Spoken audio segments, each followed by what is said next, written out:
திமுக கூட்டணி கிட்டத்தட்ட 26 கட்சிகளோட கூட்டணி அமைத்துக் கொண்டு களத்தில் வந்து ஒரு மிக பிரம்மாண்டமான கூட்டணி அப்படின்னு களத்தில் நிற்கிறாங்க தேர்தல் களத்தில்.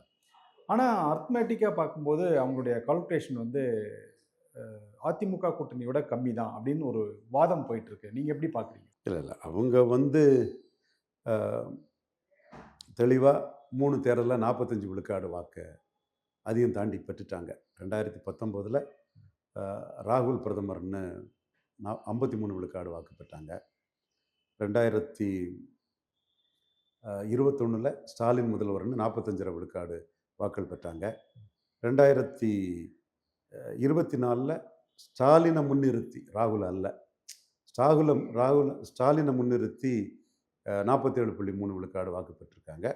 அதற்கு பிறகு அதே பார்லிமெண்ட் பேட்டர்ன்ல 2.7 விழுக்காடு வாக்கெடுத்த தேமுதிக உள்ள சேர்ந்திருக்காங்க. கமலஹாசன் ஏற்கனவே உள்ள அடக்கி தான் 47.3ங்கிறனால கமலஹாசனை வேற ஸ்பெசிஃபிக்காக சொல்ல வேண்டிய அவசியம் இல்லை.